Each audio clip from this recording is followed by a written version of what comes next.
Hello there! Are you in a same-sex relationship and want to move to Canada? Thankfully, Canada has some of the best equality for the LGBTQ community. Today in this video, I'm going to share 3 secrets that you didn't know about immigrating to Canada with a same-sex partner. My name's Sierra from Visa Place, and these are my tips on same-sex sponsorship.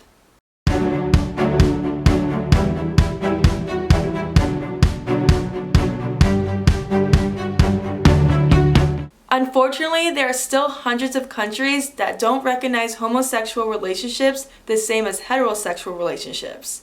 Thankfully, Canada is not one of those countries. In 1996, sexual orientation was added to the Canadian Human Rights Act, which is an anti-discrimination law that applies to federally regulated activities throughout Canada. On July 20th, 2005, Canada became the first country outside of Europe and the 4th country in the world to legalize same-sex marriage nationwide, after the enactment of the Civil Marriage Act. Same-sex adoption has also been legal in all provinces and territories under varying rules. Gay marriages and gay relationships are recognized as normal relationships in Canada.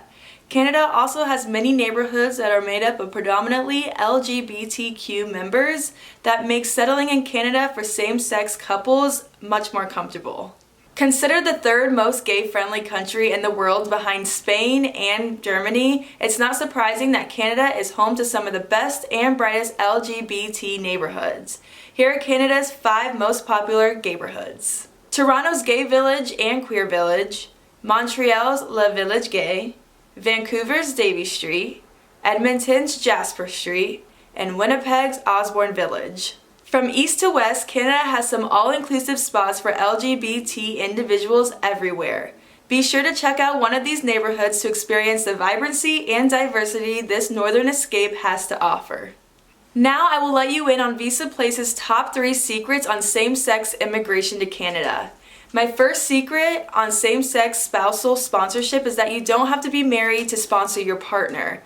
Technically, there are 3 sections of spousal sponsorship, which is marriage, common law, and conjugal.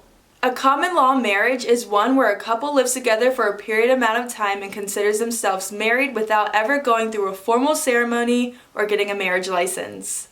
And a conjugal relationship are for those whose partner are outside of Canada who have been dating for over a year but cannot live together due to a reason outside of their country, such as an immigration barrier, religious reasons, or sexual orientation.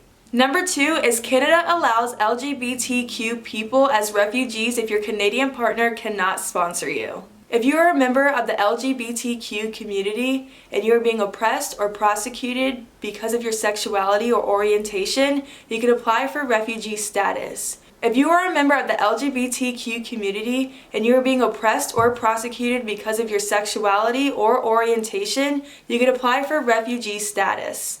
You do not have to be out as LGBTQ+ in your country or have already been prosecuted to claim refugee status.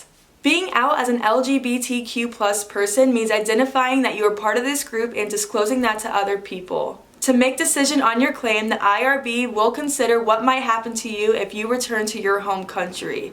You should be aware, however, you may have to prove that you are part of the LGBTQ+ community. And secret number 3, you can immigrate to Canada with your same-sex partner without them having any ties to Canada. If you are planning to immigrate to Canada as a skilled worker and you are in a same-sex relationship in your country of origin, you can apply as a couple. If you are qualified to immigrate to Canada, you can move together. If you and your partner are interested in applying for permanent residency together while living outside of Canada, you can both immigrate to Canada if your application is approved.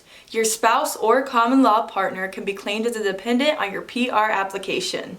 Your dependents can't arrive in Canada before you. They must arrive with you or after. This is typically harder than sponsoring someone after you've already been in Canada, but it can work if your case is a strong one. If you are unable to have a legal marriage but considered to be married, you can apply as a common law partner. If you are applying as a common law partner, there are several requirements that you must meet in order to be sponsored.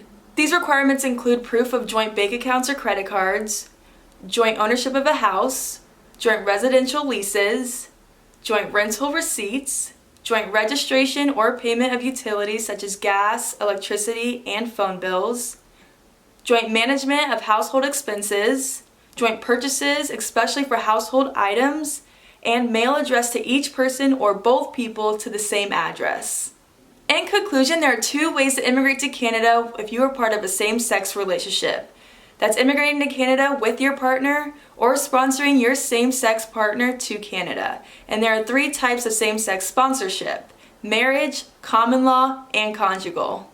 If you cannot be sponsored or immigrate, you may qualify to be a refugee if you've been prosecuted or fear of prosecution because of your sexual orientation. We highly recommend working with an immigration professional. Before hiring a lawyer, be sure they have experience working with LGBTQ+ clients. Here at Visa Place, we understand how frustrating it can be trying to get equal treatment due to sexual orientation. We believe that everyone deserves the same, experienced, and true immigration services. So book a consultation with Visa Place today and don't forget to subscribe.